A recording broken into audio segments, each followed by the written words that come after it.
Hi everyone, welcome to my YouTube channel. My name is Rachel and I'm a teacher from Australia. Some of you might already know me from Instagram as Miss Key's Classroom, but I thought I'd try my hand at YouTube as well. I'm so excited for my first video, so thank you so much for tuning in. Today we're going to be talking about my top tips for graduate teachers and for surviving your first year as a teacher. So let's get into it. As a graduate teacher starting your first ever teaching position, whether that be a contract position, a permanent position or relief teaching, it can be incredibly daunting and you probably have so many questions swirling around in your head. So hopefully this video will provide you with some useful tips to help you in your first year of teaching so that you can have a really successful first year.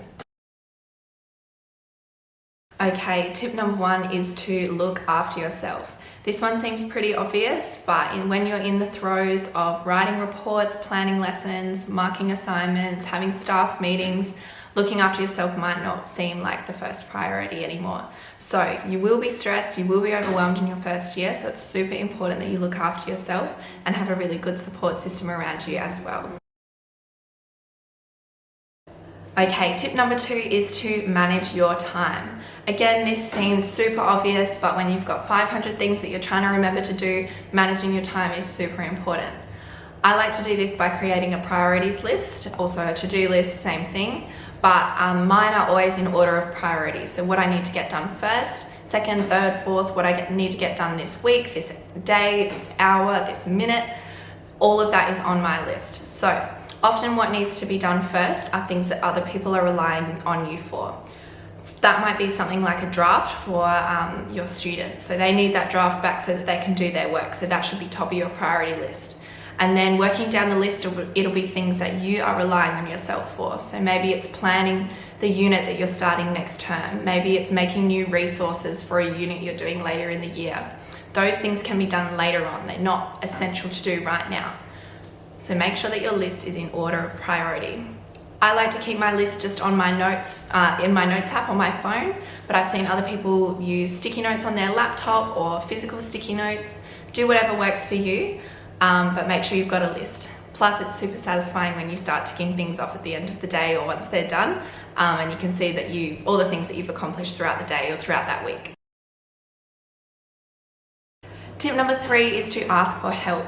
Be that person who asks all the silly questions, because in the long run it will save you time and you'll learn a lot.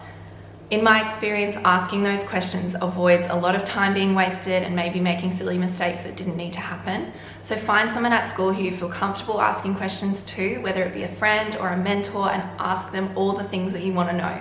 They're a wealth of knowledge and they want to help you.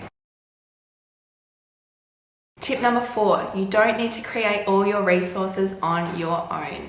It can be really tempting to try and create all these beautiful resources for the new units you're teaching in your first year, but it can be really overwhelming to do that as well.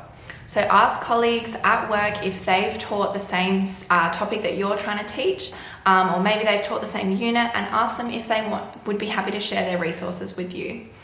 Also, there are websites like Teachers Pay Teachers that have thousands of free resources which you can download, as well as paid ones too. So check them out, because often they might have exactly what you're looking for. Tip number five is to plan your due dates. Anyone who follows me on Instagram has probably heard me harp on about this so many times before, but it's honestly so important. What I mean by planning out your due dates is getting a calendar and writing down when your students are handing in drafts, when they're handing in final assignments, and then also any school events like when reports are due, when sports day is, when there's staff meetings or pupil free days, because that allows you to plan out your whole term and see where and sort of distribute your workload. It also avoids you having weekends where you've got 5 assignments coming in and they've all got to be marked by the next Monday or something like that. It spreads out your workload and makes it an even flow of work throughout the term, rather than a massive flood of work all on one weekend or all on 2 days when you've also got sports day and camp at the same time. I just do mine on a one-page calendar that I stick up above my desk so I can look at it at any time and know, okay, what have I got coming up this week? I can work around that. I know, okay, I've also got this on this week, so I can plan around that. I can plan my time effectively. It all links back into number 2, which is manage your time effectively. They're all interlinked, all these tips. The last one, tip number 6, is to enjoy yourself.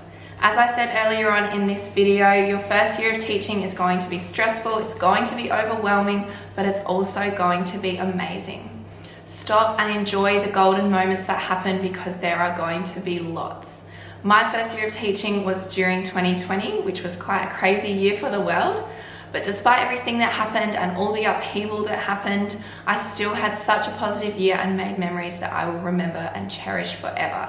So enjoy your first year, because despite the absolute roller coaster that it is, there are going to be some incredible moments that happen. So make sure you cherish them and enjoy yourself. So there you have it, my top tips for teaching graduates and for surviving your first year of teaching. I hope you found these tips useful and that you can put them into practice this year as you embark on your first year of teaching. If you like this video, give it a big thumbs up and maybe comment below if you have got any other video ideas or maybe something else you'd like me to speak about. I'm all ears. So for now, I really hope you enjoyed my first YouTube video and watch this space, because I'll definitely be back for more. Thanks, bye.